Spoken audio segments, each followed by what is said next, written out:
And the recording will be posted, so you can always reference it again. And I'll put up the PowerPoints as well. Let me share my screen with you guys.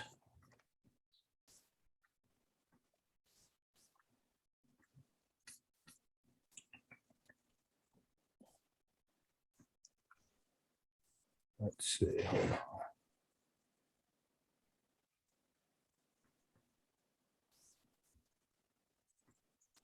There we go. All right, you guys should all be able to see this.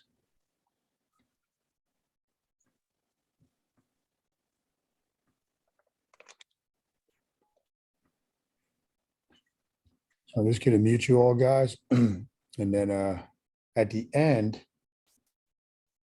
we will go over questions. So we're going to go about 45 minutes or so. Empty your cup, meaning all the stuff you think you know about nutrition. Let it go, okay, for the next 6 weeks and tonight, because I'm gonna kind of be teaching you stuff that probably opposes that which you thought you knew.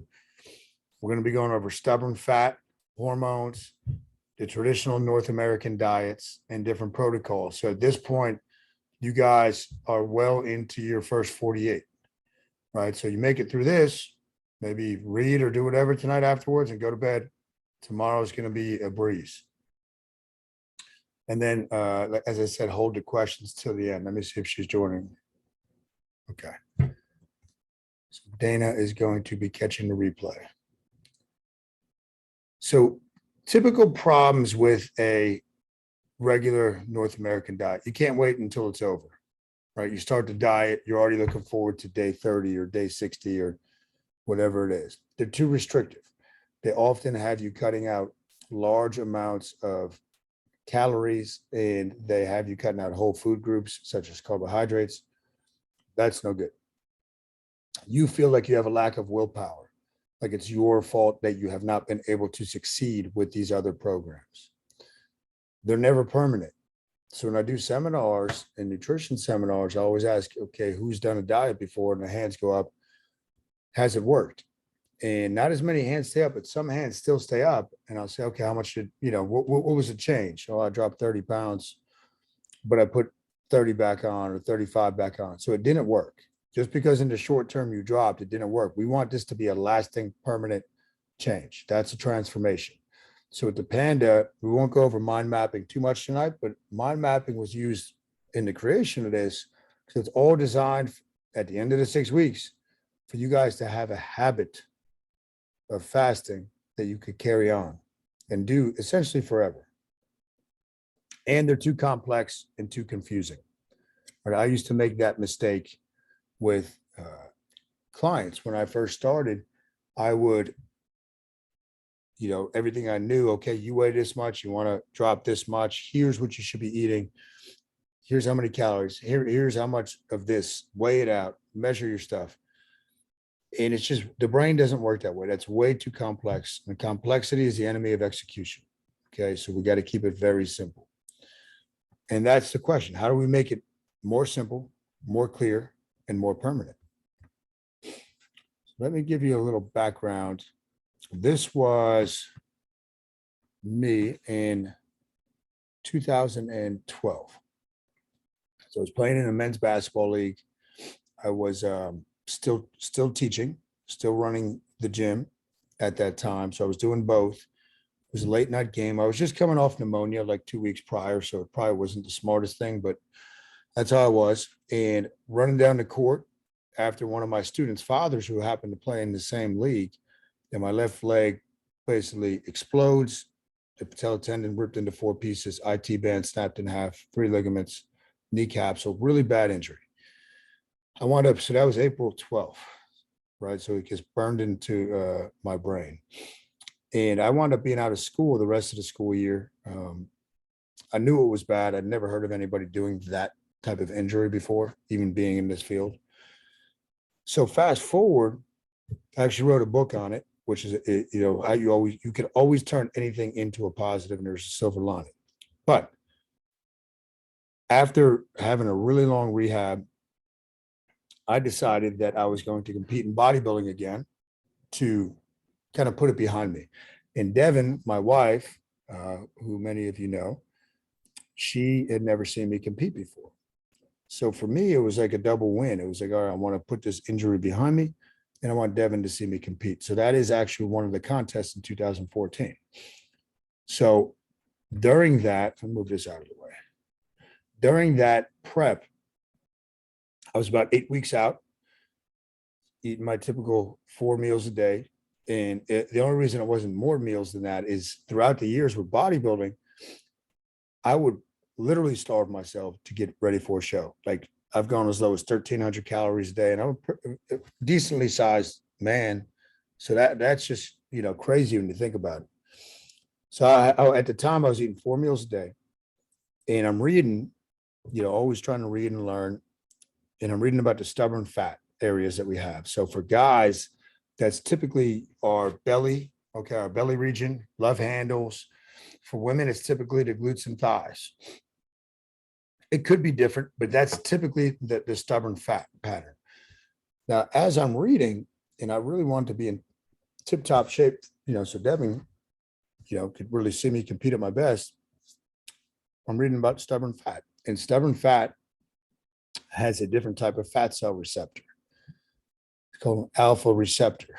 The blood flow is very, very poor to these areas. And I'll go over the fat loss process here in a minute. But if you can't get blood flow effectively into the area, you can't get the fat out. And in that book that I happened to be reading that night, the only way to increase blood flow really to those areas is through fasting. And before that, I had heard of fasting and I was like, I can't do that. I'm going to lose muscle. I can't, you got to be eating all the time. I bought into all the typical stuff, experimented with everything. So the next day, it just clicked in my head. The next day, I started doing a 16-hour fast and I cut it to 2 meals. So I was eating a lunch and a dinner. And right away, I noticed that the hunger was much more manageable. So like within that first 2 days, I got really excited. I'm like, man, this is simple. I can do this. And which means, okay, I'm going to be able to teach people this. So that's going back to 2014. That is when I began fasting. Now, before we continue with the fasting, there's, as I said, mind mapping is something else that I'm very passionate about. Mind mapping is the science of how your brain forms habits. That's really what we're trying to get to. Without going too in depth into mind map tonight, step number 3 is about exploration. I want you to use these 6 weeks to really explore with your fasting because the exploration is going to give you clarity. We need clarity. The brain needs clarity to move forward. Right? If it's not clear on something, you're going to go into like a freeze mode. Okay, you're going to retreat in flight. So that's one of the stress responses, running away or freezing. So the exploration is going to be a big part of this. I want you guys, if you have a pen and paper, we're going to do a quick exercise so you guys can get clear on why you are doing this. It's not just to lose weight. I can promise you that. It's not just to, change a couple numbers on the scale or in the waistline. So to 5, 6, 7, what I want you to do is I want you to write down why you decided to do the Panda. Just write that number 1 and dash. And why did you decide to do this?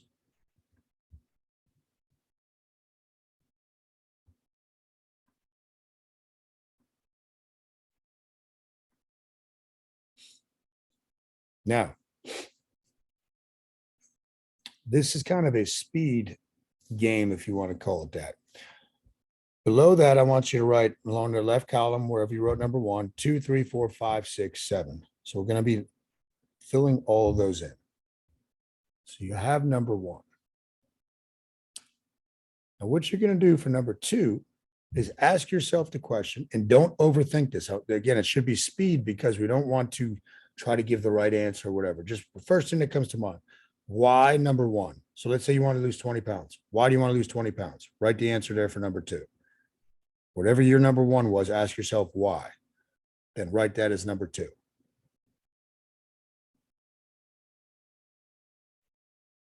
And then we're going to go to number three. Number three is why number two.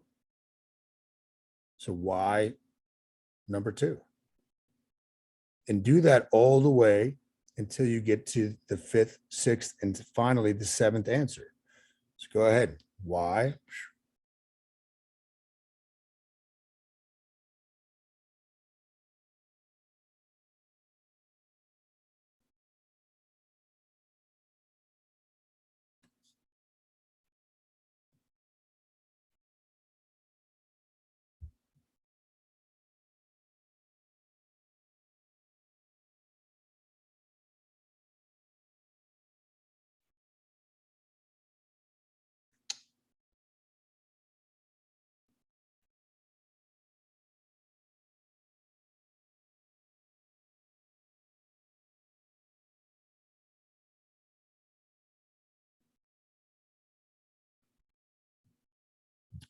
Okay, those fifth, sixth, and seventh answers, those are the deeper reasons behind why you're actually doing this. When you get fatigued, or when you get tired, or when you want to give up with anything, then you can use a 5, 6, 7 for any area of your life. That's what I need you to focus on. Okay. Habits are about the acronym AIR, AIR. Put your attention on your intentions. So that 5, 6, 7, those are your intentions. Put your attention on your intentions and then repeat whatever it is we're doing. So if it was just to lose 20 pounds, and this is one of the reasons North American diet, mentality doesn't work. As soon as you get fatigued or tired, you can say, "Oh, it's okay if I don't lose 20. I'm good enough." But for me, right, I have a picture of my family there. When I'm doing something in business or whatever it is I try to want to achieve, a lot of times for me comes down to something with them. So if I focus on them, right, it elevates my game to the new level. It's not going to let me throw in the towel. So the 5, 6, 7, okay. And you see, I have here, your mind creates the diet and your mind creates your reality. So a lot of what we're going to be teaching you, what I'm going to be teaching you, is about the mind and your inner dialogue and how this works up here. A little bit of psychology of diet strategy. Before, again, we're going to go pretty deep with the fasting tonight, just so you guys have a really good understanding of why you're doing what you're doing tonight and with your 48. But before that, the psychology of diet strategy. We have I want to, I have to, and I will. So the I want to, that's where a lot of people are. I want to lose weight. I want to look this way. I want to look like Arnold Schwarzenegger. So that's really like an infantile way to think, right? I want this, like little kids. I have to. So we've had a lot of people throughout the years come to the gym because they have to, because their spouse or their doctor told them, hey, you better lose weight or this is going to happen. That doesn't work either. They're very short lived. You guys, I want you to adopt, and you all have because you've chosen to do this, the I will mindset. This is like the champion's mindset. I will. Okay. I will. And you can see that tattoo there. That's what I got on my wrist right here. That's do what you said you would do. And that's what I need you guys to remember every day. Do what you said you would do. Right? You said you're going to do the Panda. Just remind yourself of that. I will. I will do 1 meal a day. I will do my 48-hour fast this week. Again, that's your inner dialogue. Okay, that's up here. I need you to start this week as far as your mindset goes.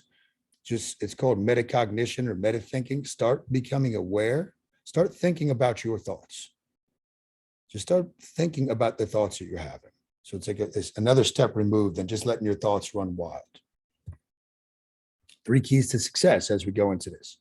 This is your choice, right? The brain, if it has choices, it has freedom. But as soon as we take away options from you, and I say, you got to do that. Like when I used to write diets for people and they were so restrictive, that's going to kind of lead you towards willpower, and that's going to be anti-habit forming. So this is a choice you guys made. You're not being forced to do this. Appreciate, and we're going to go over your cheat days and whatnot, but appreciate your feast when you get to eat, right? But it's not an excuse to binge, okay? It's not an excuse to go off the rails. When it's planned, like when you guys have your cheat days, or even the Panda has so much flexibility. If you have a social event and it's not your cheat day, go out and enjoy it.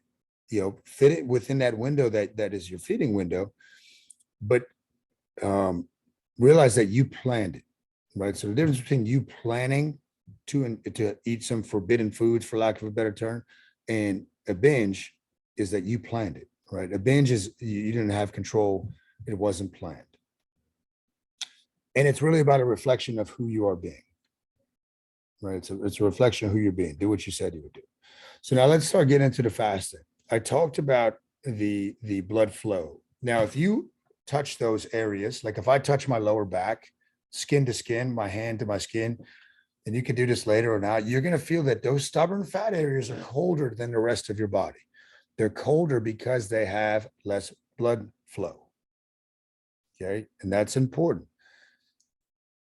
Less blood flow, you miss out on phase one of fat loss. So there's 3 phases of fat loss. You have to mobilize it. So get the blood into the area, transport it out to the working muscles, okay, to the muscles you're using in everyday life. And then those muscles, right, will burn fat as energy. But we need step 1 to be successful at burning fat. That's why, again, I discovered fasting and why, I kind of entered that world. And then there's a whole bunch of other health benefits. But step 1, right, is really where the power of fasting comes in terms of fat loss. Now, you may have heard of a hormone called insulin. Okay, insulin is, you're going to hear it a lot when people talk about diabetics and diabetes. Insulin is one of our master hormones, guys. It is, it's a storage hormone. It's the most anabolic hormone in the body. Now, anabolic means growth. When we eat, insulin is released. Insulin's main job in the body, again, is to store nutrients or store fat or store stuff in our muscles.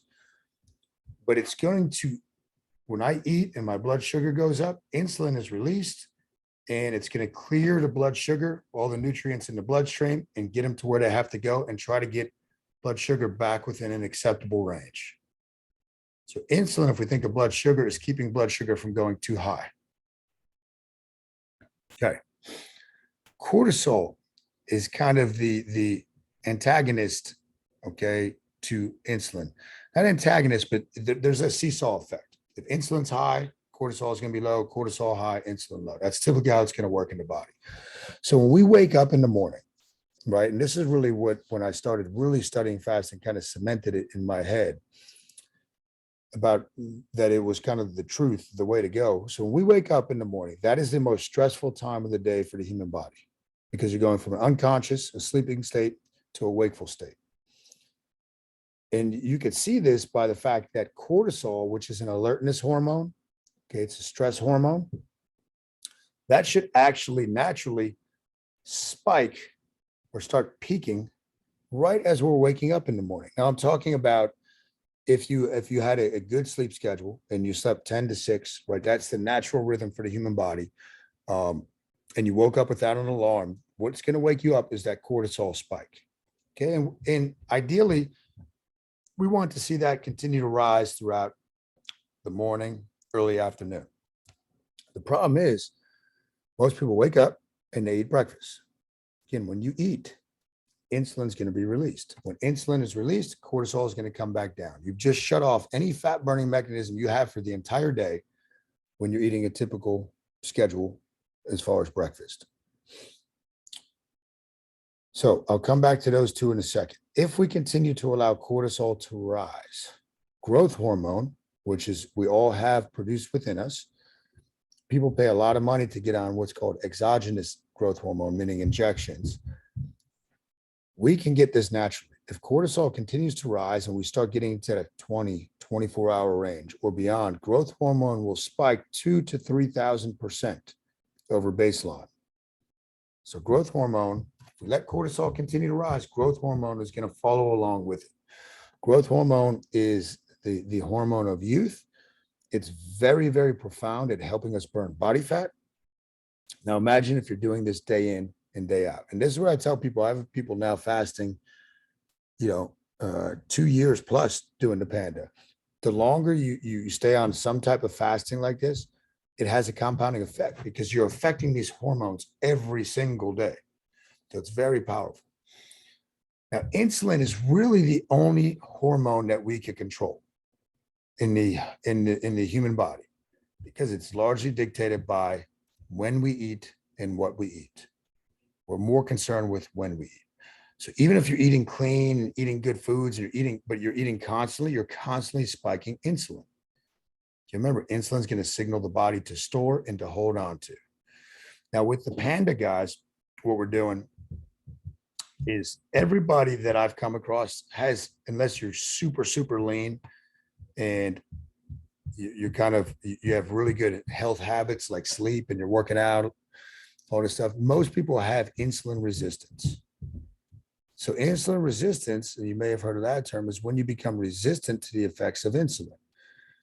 So if we continue to follow the typical way that most Americans eat and most people around the world eat in developed nations, we are going to eat multiple times a day. And each time I eat, insulin has to be released. Now, what happens over time is your body starts becoming resistant to that effect. Okay, I eat this, insulin's released. I become a little bit more resistant to it. So the next time, to make it real simple, I've got to produce more insulin. Okay, then over time, I got to produce even more insulin till we get to the point where your body can't produce enough insulin to clear the blood sugar. This is when you have officially become a type 2 diabetic. And what the doctors typically do is they're going to put you on insulin shots, which make the problem worse because now we're trying to store this blood sugar, which can become very toxic in the body. We're jamming it. And so if you look at type 2 diabetics, a lot of times they go blind, they lose digits, they have to get them amputated, toes and fingers, because what's happening is that extra insulin the doctors are giving you is forcing this toxic sugar into your eyes, into your fingers, into your toes, to the point where they literally die. And you're either going to go blind and this is very common. So we want to heal that. In the Panda, we're trying to become more insulin sensitive, right? So the more we back off the frequency of eating, we're going to heal this insulin resistance. Insulin resistance is the number one cause of it's the cause of every disease known to mankind, insulin resistance. It starts with insulin resistance. Insulin resistance and inflammation are really the same thing, okay? And I'm trying to hammer home the insulin point because it's very powerful when you start controlling this. And again, that's the only hormone you can control in your body, like directly. Insulin, cortisol, and estrogen have a trickle-down effect on every other hormone in your body. And a good thing we could kind of control cortisol. Now, cortisol becomes an issue when you're chronically stressed, right? But in a normal functioning body, cortisol is fine. So that's a little bit about what we're doing with the hormones here. Brain function. So a big concern I get from people is, well, I can't do this because I got to be able to think clearly. So the short-term brain function with fasting, like the Panda, brain function is actually going to become enhanced because you have cortisol, which is an alertness hormone. You have growth hormone, which is very good for your brain. You got mild levels of adrenaline constantly being put out. So all these things are going to let you really lock in on the task at hand. Long-term with brain function, fasting, when you start, and I'm not talking about a 16-hour fast, I'm talking about like what you guys are doing, will actually clear out plaque buildup within the brain. So it's very powerful at having implications against dementia, Alzheimer's, all this stuff. So brain function should be enhanced. Digestion should improve as we do this. That was one of the things I noticed early on as well. When we're constantly eating, we're constantly keeping the GI tract basically under attack. It's not meant to digest food every 3 or 4 hours.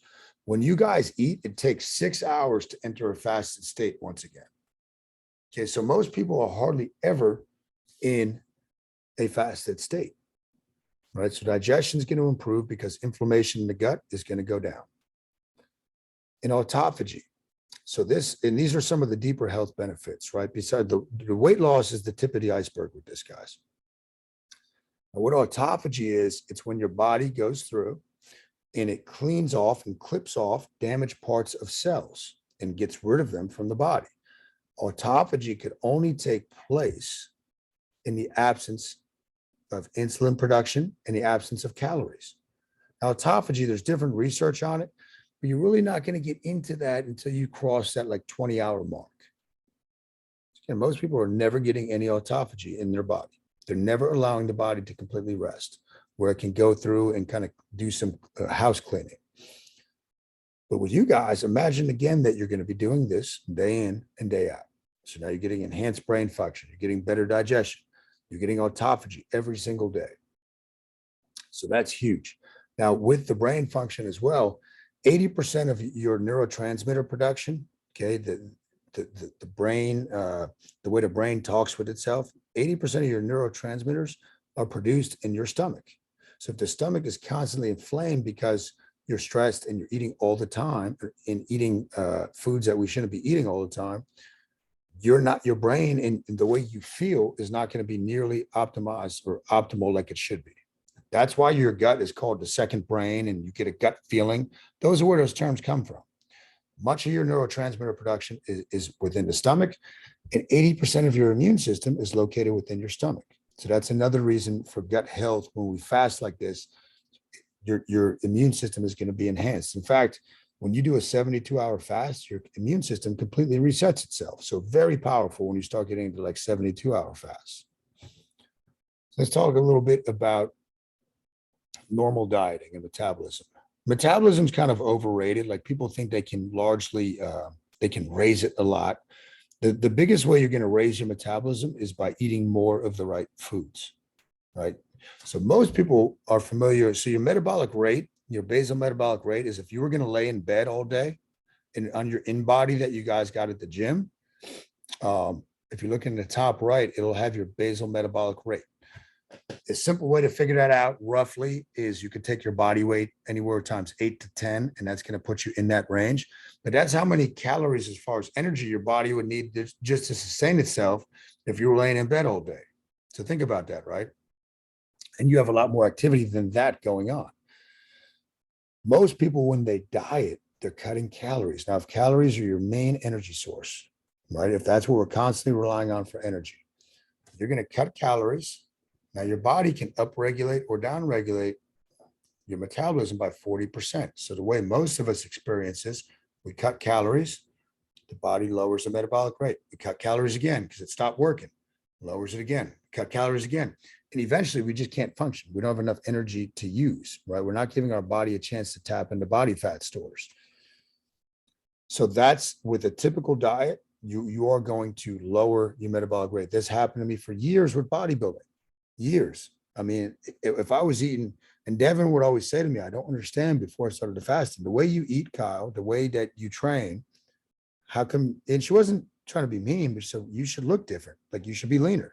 And I was always confused too, right? This is my profession, but I had done so much damage by starving myself to get ready for these contests that, you know, I had that going on. So that's what goes on with metabolism with the traditional North American diet. If we look at hunger hormones, the main hunger hormone we have is something called ghrelin, G-H-R-E-L-I-N. Okay, so ghrelin. Now, ghrelin on a typical diet is going to continue to rise the more of a deficit we're in. So we have a lower metabolic rate and our hunger hormones are going to continue to rise. I don't care who you are. Eventually you get to a breaking point. You can't withstand that hunger, but now your metabolic rate is down here. So not a good combination. Now, before I tell you what happens with hunger hormones on the longer form fasting, you're going to get, and you're going to see this week. I know, Dave, you've been doing this for a while, but your hunger hormones, right? Your hunger pangs that you're going to get, you have something called entrainment patterns. Your body has been trained, think of it that way, to expect food at certain times. For most people, that's breakfast, lunch, and dinner. So what's going to happen when those times approach, you're going to get a little bit hungry, right? Ghrelin is going to be released. Now, over time, as we fast, and you should notice this pretty quick within the Panda, those hunger pangs are going to get much, much less. And ghrelin, okay, your metabolic rate, let me start there with fasting, okay, when you get into the one meal a day and the 48s, can actually go up by 5 to 14% because you're allowing the cells to function the way they should function. Okay, the mitochondria. So metabolic rate's going to go up. Hunger hormone is going to go down. Traditional diet, metabolic rate's going to go down. Hunger hormone is going to go up. So it literally has the exact opposite effect. Now, the traditional model is based on something called a simultaneous way of thinking with fat loss. I'm going to cut calories, I'm going to burn calories, and it should equate to this much weight loss. That's not the way it works. If you've dieted, which everybody, I think that in here and everybody we come across at the gym have tried diets before. So you have the simultaneous model. It's based in willpower. I'm going to cut calories, I'm going to cut my carbs, I'm going to start working out. And then you have what I just explained happen to you. And then you get frustrated, and then it takes a period of time to recover mentally from that, and then you try it again. But the next one has a little bit of a variation. You think it's going to be different. What actually happens is we have a sequential model. Okay, the sequential model. So the analogy I use for this, if you have, like I'm in our garage, it's kind of like a basement, but it's like our garage. We got a freezer right over here. Upstairs, we have our fridge and main freezer. This freezer, okay, the freezer in your basement represents the stored body fat that you want to tap into. And we have no reason to come downstairs and go into this freezer if that fridge upstairs is full. So I want to empty that fridge out primarily upstairs. Now, the fridge upstairs, a couple things that represents. You have muscle glycogen, okay? So that is carbohydrate plus water, and that's what gets combined to store in your muscles as a pretty quick energy source. It's stored in your liver and your muscles. We need to lower that, right? And we're going to lower that through the fasting. Once we start lowering that, we start signaling the body, okay, I got to start looking for another energy source, which is going to be your body fat. So think of that. The food in your fridge upstairs, it represents muscle glycogen. Now, every time you open that fridge door and that light goes on, I want you to think of that as insulin being released. Okay, it's insulin being released. Remember, insulin's going to signal your body to hold on to everything, right? So we want to open that fridge less often. We want to empty it out. Okay, that's going to be the initial fat loss we have, the weight loss we have, until we have to come down here to open this freezer and start pulling food out of that. That represents your body fat. So it's a sequential model. It's a sequence of things that has to happen. It's not cut calories, burn calories, lose weight. It doesn't happen. So why have you been told this? There's a huge lack of expertise in fitness in the medical field when it comes to nutrition. Huge lack, right? And I've studied this a lot more than most, right? And I used to buy into the traditional models. Again, that's what I did. I did the best I could with the knowledge I had. But this is what's taught in colleges, this simultaneous model, this is what's taught in mainstream fitness. Marketing, right? Food companies want you to eat more and more often, right? Like if you look at like breakfast, and I have that in the book, Roy, I'll still get you your book, The History of Breakfast as we know it, right? Not breaking your fast, breakfast. It's relatively new. It's within the past 120 years, right? But it's a huge industry. So you have marketing, and then also it takes the onus off the expert. So when I used to write diets for people and they wanted to succeed, I'd say, oh, they're lying, they're not following it, they don't have enough willpower. It put the blame on the person. It took the responsibility off me, right? And I used to get very frustrated because I want to help people transform, right? So that's really why we've been told this. Misconceptions. So starvation mode. You're going to have people tell you, right? And I'm going to go over the obstacles, which other people are going to be one of the main obstacles you face while doing this. They're going to tell you you're going to go into starvation mode. Starvation mode is exactly what happens, as I just explained to you, when you do a traditional diet, right? Metabolic rate's going to go down. Hunger hormone's going to go up. Fat storing capacity is going to go up. The exact opposite happens with fasting, right? All these hormones are optimized with fasting. Muscle loss is another thing. That was one of the initial thoughts or fears I had with fasting when I first started hearing about it, even before 2014. Fasting is the way that you guys are fasting is think of it as it's the optimal way to eat for preserving muscle. Now with mind maps, something I'll teach you guys is everything your body does And everything your brain processes is with survival in the forefront, right? Every decision your brain makes, everything it does has survival in the forefront. So if you go back a couple thousand years, people were not eating multiple times a day, right? That's a luxury now.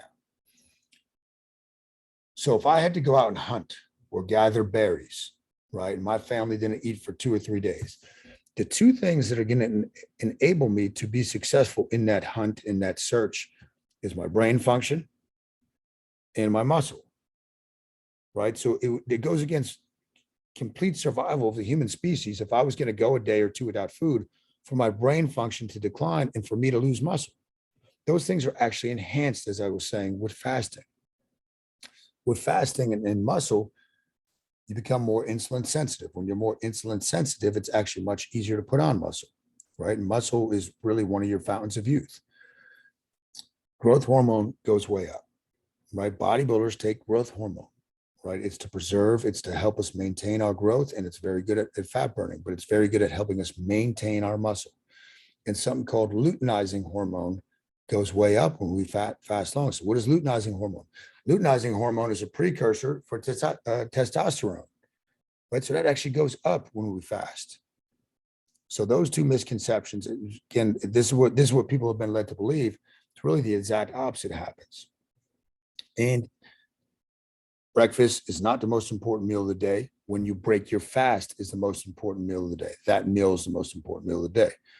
You don't need to eat frequently to speed up your metabolism. That's a big marketing thing. That's a huge misconception. So obstacles. So refining obstacles. So we need to get clear on what's going to be coming your way. I need you to reframe a few things. So food is a drug. Okay, it fits the definition of a drug. It affects the internal biochemical and hormonal environment of your body.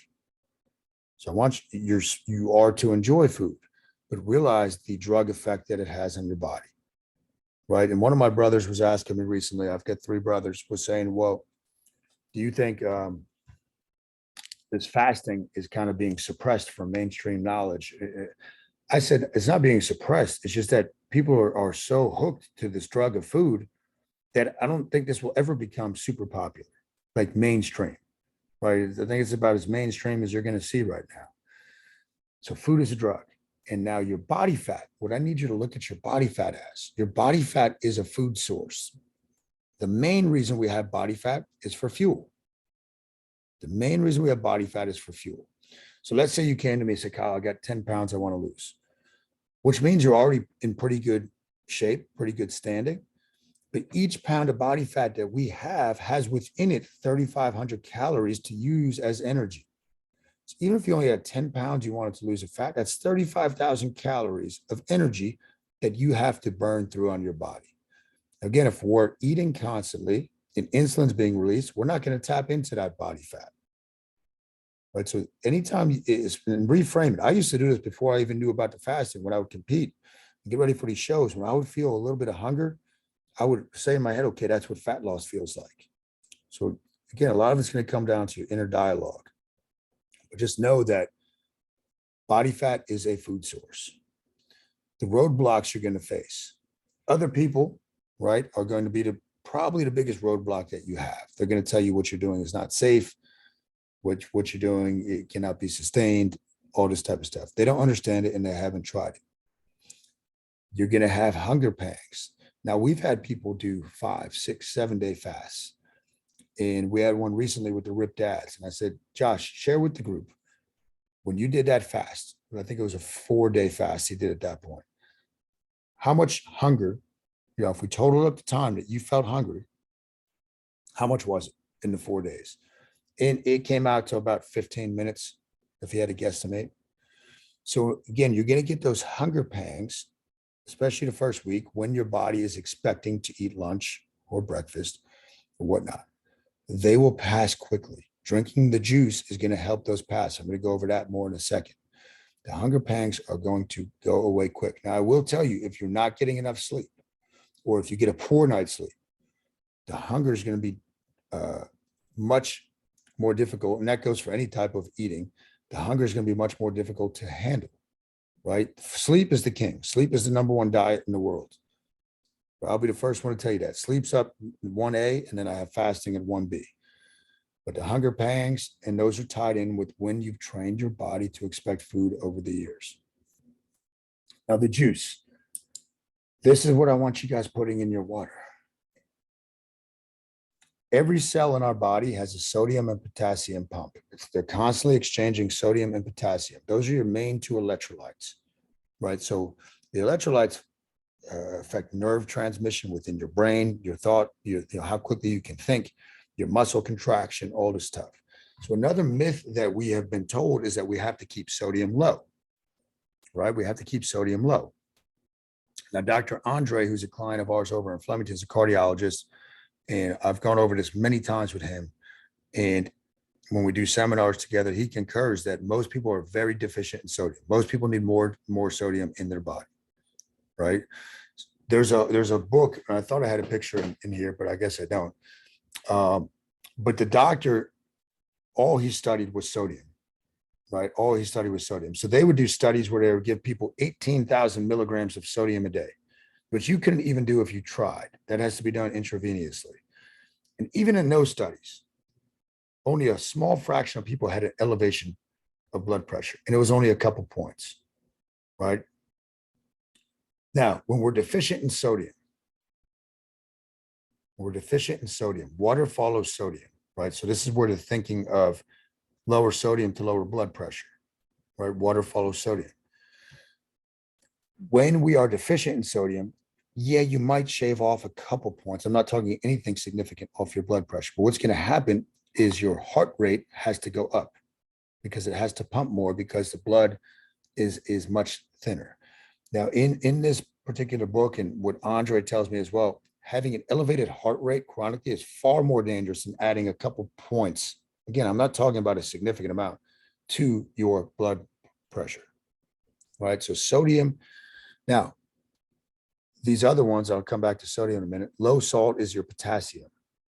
Okay, that's just a salt alternative. You could buy it at ShopRite or Walmart or Amazon. Baking soda is another form of sodium. Baking soda makes the body more alkaline.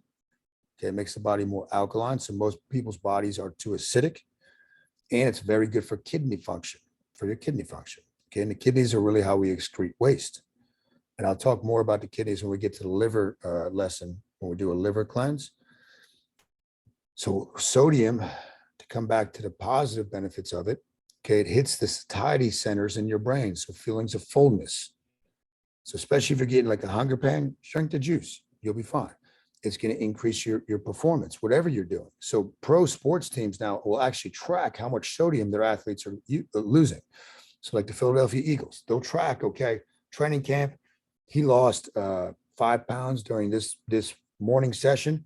They won't let the players leave until they re-put that sodium into their body. It's pro sports teams know how important sodium is.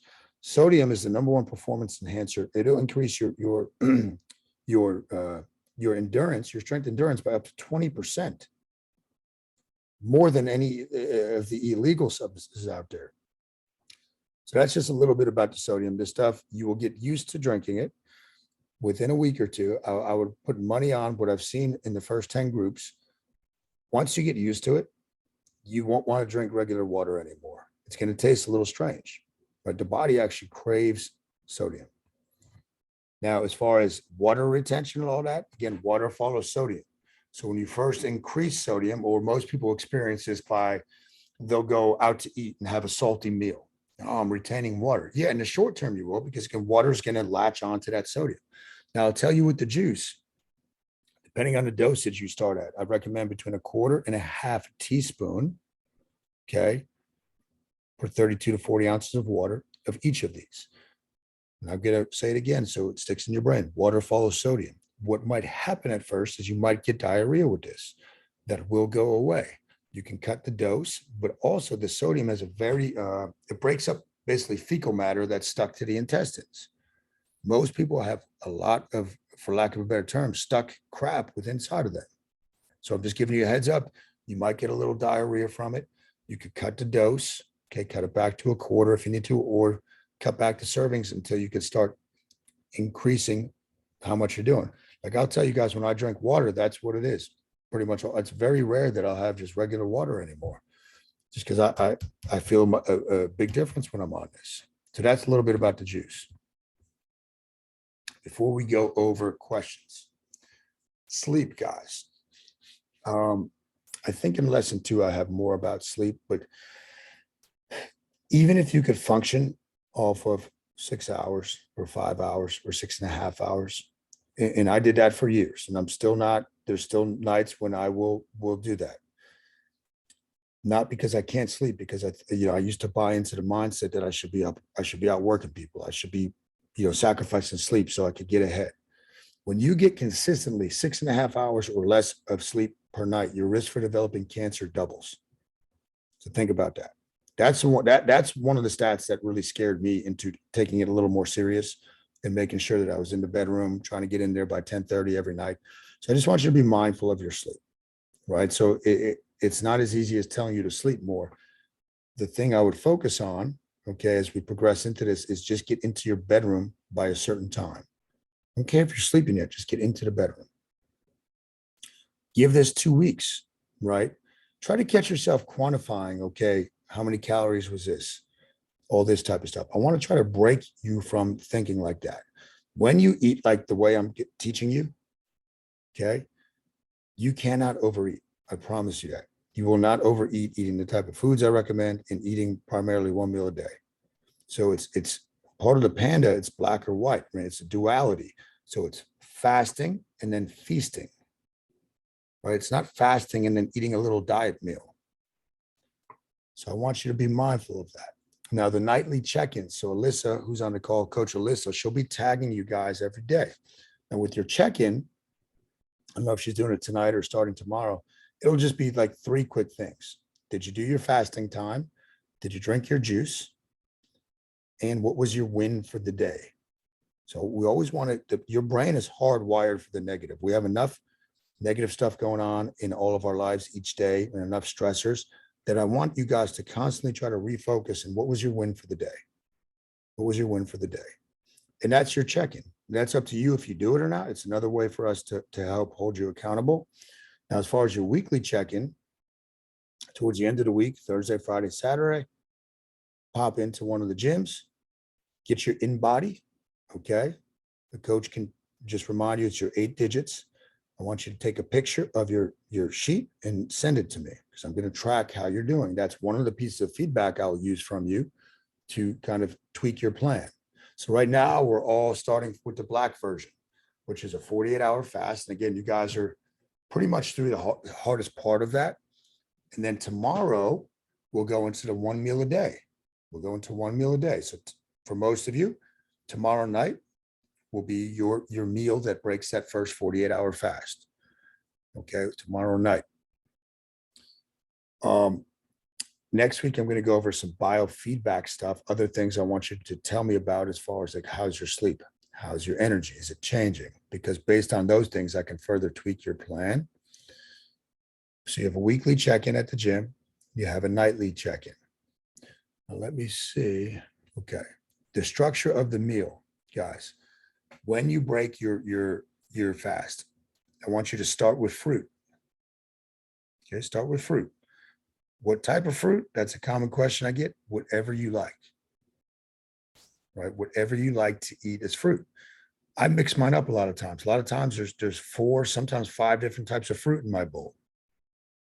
Now, the reason I have you guys start with that, fruit is digested a little further down in the small intestine than most food.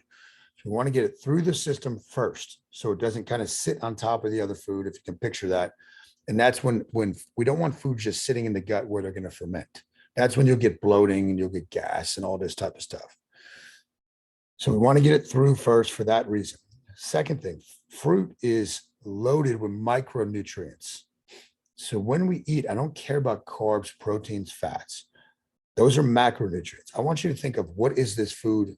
What type of nutrients are in this food, right? Food is a drug, which means food is a medicine. Fruit is, if you weren't fasting or you just wanted one piece of nutrition advice, I would tell you eat more fruit. And again, I used to be against fruit, right? It's got sugar. It's going to make you, nobody gets fat off fruit, right? Fruit actually doesn't raise insulin. Okay. Fruit is going to be stocked right into that liver glycogen. Fruit's very good for your liver, as a matter of fact. And again, the liver is a super important organ we'll be going over as we progress through this. So start with fruit, and then your main meal, the thing I want in your head is, did it come from the ground? Right? So I want some type of vegetable there. And for some of you guys, that might be enough. You might do your fruit, you might do some veggies, and you might be like, man, I'm full.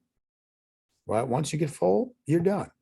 But veggies, potatoes, any type of potato is loaded with micronutrients, and it's the most satiating food there is when they do studies. So when you eat a potato, it's going to keep you full longer than anything else. Okay. It could be white potatoes, sweet potatoes, red potatoes. I don't care.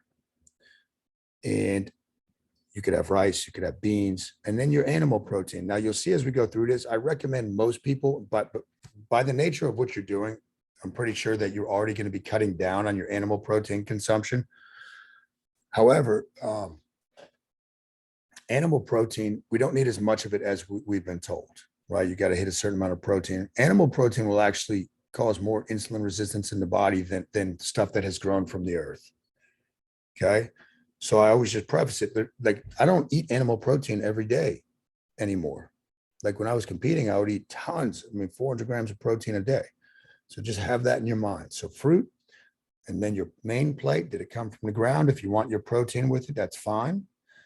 And then what I do, I'll put up the recipe in the group. And again, this is when you're at home in your normal routine. I'm not talking about if you're going out to eat. Okay. We'll be going over all that stuff. Again, you have a lot more leeway when you're in your normal home environment. I do like overnight oats as my dessert. So I usually make them in the morning, not overnight. And I'll put oats, and I'll put the video up in the group so you guys can see it. Oats, I'll put some almond milk or oat milk, some stevia, cinnamon, and I throw it in the fridge. Then when I'm hungry, if I'm still hungry, right, for dessert, pull it out. I'll put some blueberries in it. So I put a little bit of fruit in that. I'll put some peanut butter or cashews in it, and that's my dessert. And I'm full at the end of the night. I've got a huge appetite, guys. So that's kind of the structure of when you're eating. Now, when you go out to eat, you can either make, it depends what the point is, right? Like if you're going out for pizza with your family, don't stress it. Have pizza. It's far more important that we get the fasting period down right now. That's way more powerful than what you're eating, is that fasting period. All right. So let me think if there's anything else before I open it up for questions. Your cheat days, your off days, right? And it's not really a cheat day because you're planning it, right? It's not like you're losing control. What I'll tell you with that is you can do whatever you want on those days. I had one of our clients that's doing the fat shredder right now. She called me yesterday. She's actually a nurse, and she's doing really well with the fasting. She said, on cheat days, how often can I eat? Or it's whatever you want. But I'll tell you, and I used to do these massive cheat days when I was bodybuilding, like ungodly amounts of food.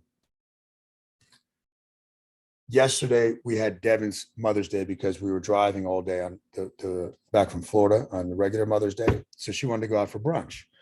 And I ate brunch with them, right? I ate brunch. But I'll tell you, I don't feel the days that you eat breakfast, if it's on, you're going to see over time that you're just not going to feel as good. You could do it, but just start noticing about how you feel. So typically now for me on a Sunday, typically mine are Sundays, I'll have a couple beers in the afternoon, then I'll eat my dinner and I'll have my dessert, right? But it's foods that I typically wouldn't have, but I probably haven't missed a Sunday night dessert in 15 years, to give you guys an idea. I look forward to that, right? I look forward to it. But that day is in there more for your psychology than anything, right? If you feel like you want to keep eating your regular way on your off day, go ahead and do that as far as the fasting, right? But you have flexibility within this. All right, so tonight was mainly about fasting, a little bit about mindset. If you have questions, just unmute yourself and ask the question. If you have multiple questions, that's fine. I'll do my best to answer them.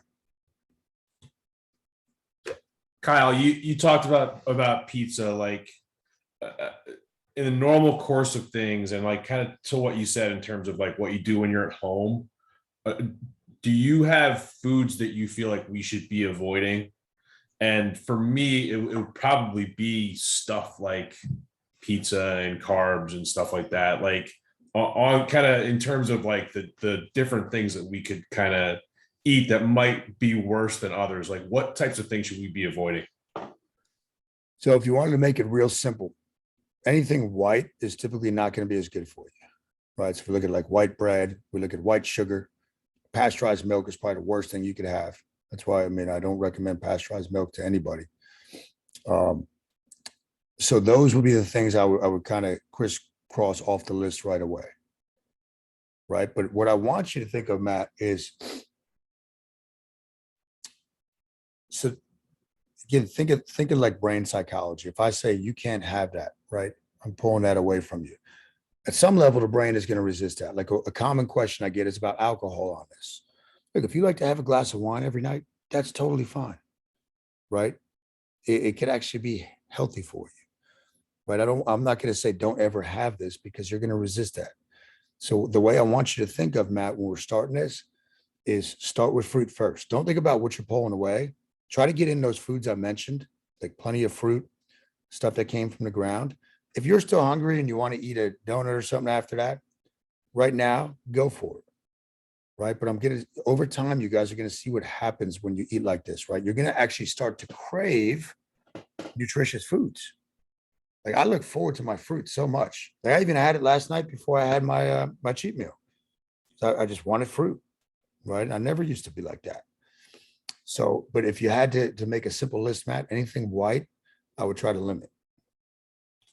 Yeah, thanks. You're welcome. What you got, Dave? Just unmute yourself. Hold on, I can do it for you. Can you unmute yourself? There we go. When you mentioned you've done the 15 years with Sunday dessert, is that still the overnight oats or is it a dessert? No, it's I thought I said it. I'm sorry, I didn't say that. So it's usually it's a giant cookies, like hot cookie sundae or brownie sundae, almost all the time. Last night we actually had birthday cake left over from one of our coaches that we had a little birthday celebration for. And it was like a cheesecake. So I had that with ice cream.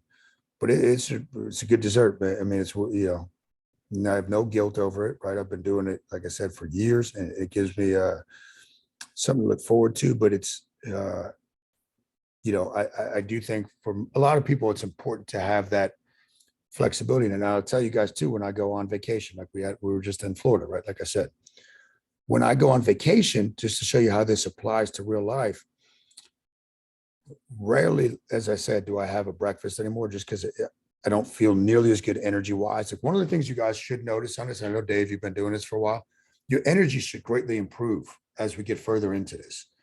It should not go down like it, and it should be just a nice, even energy. When I eat a brunch or breakfast, I feel that insulin and energy isn't as good. But on vacation, I'll typically back off to like a 16-8. So I'll do a lunch because I look forward to that with the family. I'll do a dinner and I usually eat whatever I want. I'm not worried about, okay, is it like I'll have peanut butter and jellies for lunch, right? So, and then I'll have beers throughout the day. And I come back and I hop right back on my fasting program. And I can tell you, I did my in-body this past Friday, from before when I left vacation till this past Friday, it's identical, right? So even if I went up a couple, it's right back off. Mm-hmm. And what day do you want us to weigh in and measure? Towards the end of the week. So okay. if you can do like a Friday, you know, I tell people Thursday, Friday, Saturday. If that doesn't work with your schedule, or if you want to get your weight from home, that's fine too. But typically towards the end of the week, and we'll remind you, and that, you know, I'll post towards the end of the week, guys, just remember to go do your check-in. Okay. And we'll put your 8-digit ID in, and that machine is going to keep track of everything that's on.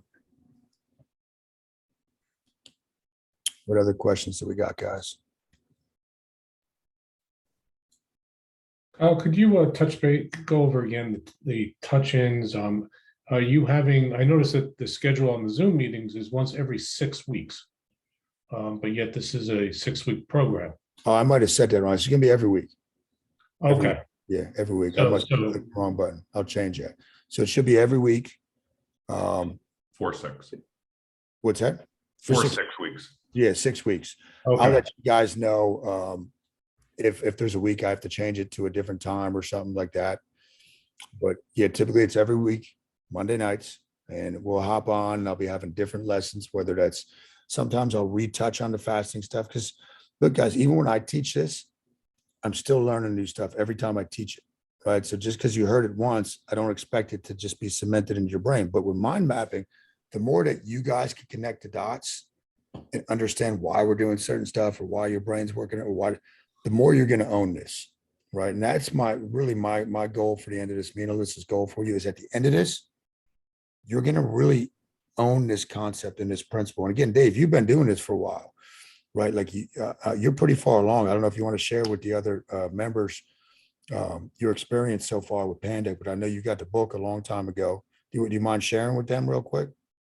Yeah, like I learned about fasting from Kyle probably 2 years ago, just a networking group that we were in. And I thought it was kind of interesting. I had lost a lot of weight because 8 or 9 years ago, I had the gastric sleeve surgery. And I've been pretty lucky where I've kept most of the weight off, but maybe 20 pounds from my low, give or take. And I'd like to get back to that low.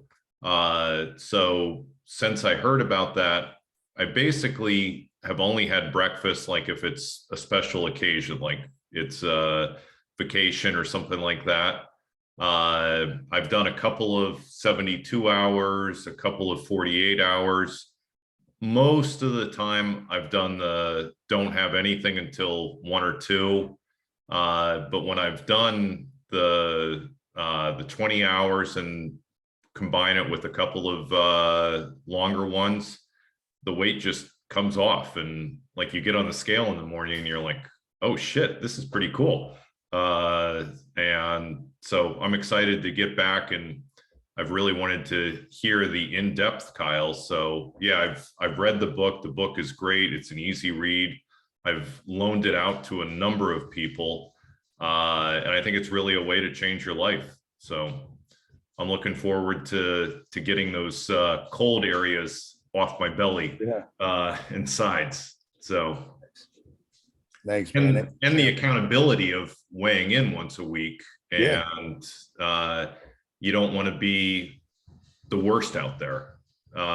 So I'm excited about it. Good, man. Thank you for sharing that. Sure. Kyle, what do you recommend? Not like in practice, like once we get it under our belts, but over the course of the next kind of 6 weeks, what do you recommend to us in terms of how much exercising we should or can be doing? Good question. So I'm one that believes we should move every day. Okay. Now that could be a walk. That could just be doing some body weight stuff at home. As far as like you're talking about going to the gym. Yeah, I mean, if you're hitting, Yes. for most people, if they're going to be in an exercise routine, 3 times is a nice sweet spot as far as something formal. If you want to do more than that, that's fine. I hit the weights now 3 times a week.